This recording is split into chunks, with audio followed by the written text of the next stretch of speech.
What's happening, guys? Chris from GG here, and today I am bringing you honourably the Tour of Reklev first place Oceanic International Championships list.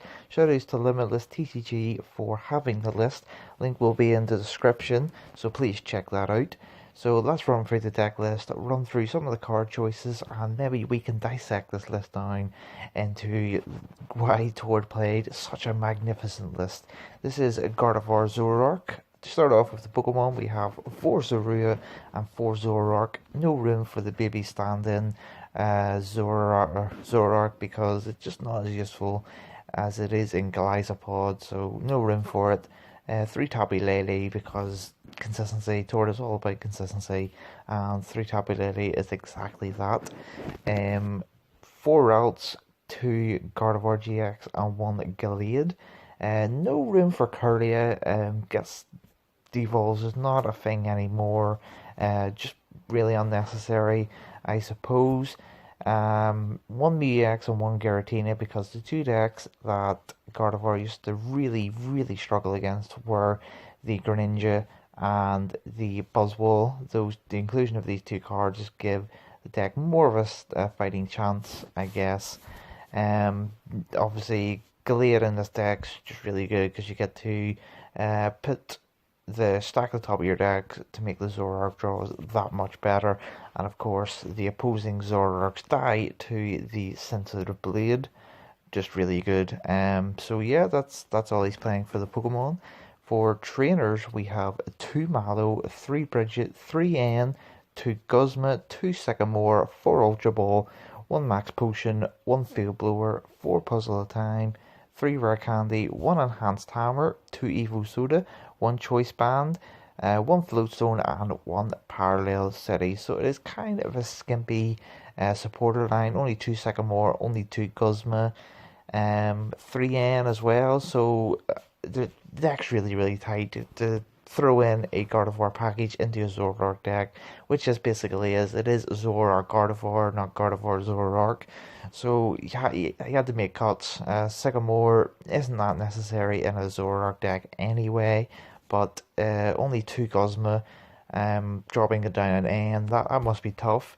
Mallow, he put this up from 1 to 2 in Galizapod, I guess just because searching Rare Candy, searching the Max Potion, any of the combo pieces you're missing, Mallow must just be that good to put it as a 2 of. 4 Ultra Balls, really obvious. 1 Max Potion, because we all know how good Max Potion is in a Gardevoir deck.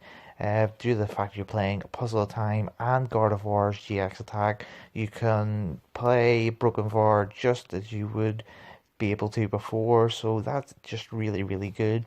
2 Field Blower because Garbotoxin is becoming a thing. If you've not seen the likes of Mark Lutz playing Buzzwole Garb, so Garb is still sticking about, just not the Drampa Garb, so Field Blower is very relevant, and going against stuff like Parallel City, Field Blower, you still have to play it. And of course, the beauty of Zoroark, if you're going against a matchup the Field Blower is not good in, is a magnificent trade fodder, so that's why Zoroark is just that good. For Puzzle Time, we all know how good that card is with Zoroark, nothing to say about that, but grabbing back like Rare Candies after you've ditched them with like Ultra Ball or whatever, like it's just really good.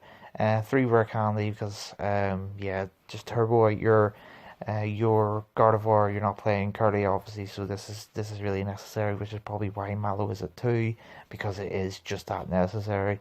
And 1 Enhanced Hammer because you are playing the Guard, like I said, the Guard GX attack and the Puzzle of Time, so you have way more than 1 copy of Enhanced Hammer, so to speak. So yeah, 1's enough. 2 Evo Soda. The thing with Evo Soda that I noticed, my teammate actually played this weekend, Stefanos, he played Curlia. So I'm pretty sure he played Curlia anyway. With no Curlia, you can't go Evo Soda routes into Curlia. So it literally means that Evo Soda is just for Zoroark. So but that's just really good anyway. You don't really need the Curlia for that matter, because you really want to get into your Zoroarks ASAP, because that will then help you set up your Gardvoir, which become a huge threat for your opponent.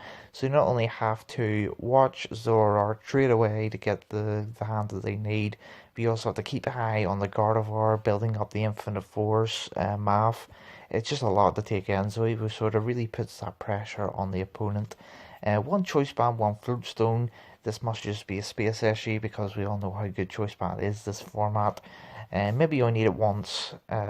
Stick it on the Gardevoir, for example, to get another Infinite Force 30, or MX, or anything, I guess. Maybe we need one Choice Band because, as I say, the beauty of this deck is between Puzzle Time and the GX attack of Gardevoir, you have way more than just the one copy. One Floatstone probably to get likes of Gardevoir out of the active, or put Gallade in the active, maybe just to start taking knockouts. Sorry, one Parallel City because the card's just that good this format against Zoroark decks, and Tapu Bulu, especially in Tapu Bulu because they miss the knockout against you even if they're playing Cookery. So Parallel City is just really, really good. And for the energy, this is a really, really low energy count for a Gardevoir deck. But like I said, this is not a Zoroark, it's not a Gardevoir deck, it's a Zoroark Gardevoir deck.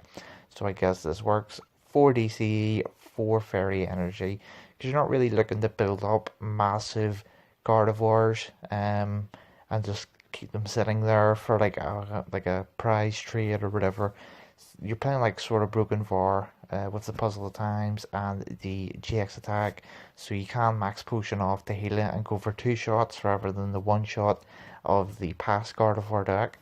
So yeah, guys, hope you enjoyed the deck. It was brilliant looking at it and trying to theory his choices. Obviously, he may make posts on Hayfont or Verbank himself, or he may do an article himself on his exact explanations for the card. If that comes up by the time that you watch this video, I will leave it in the description for you to read. So let me know what you think of the deck, guys. Is this a deck that you will want to play? Do you think Gardevoir will stay relevant with this deck going into Post Prism? Let me all know that good stuff in the comment section below. Please check out our Facebook, Instagram, Twitter, all that good stuff. But for now, this is Chris from NCG signing out.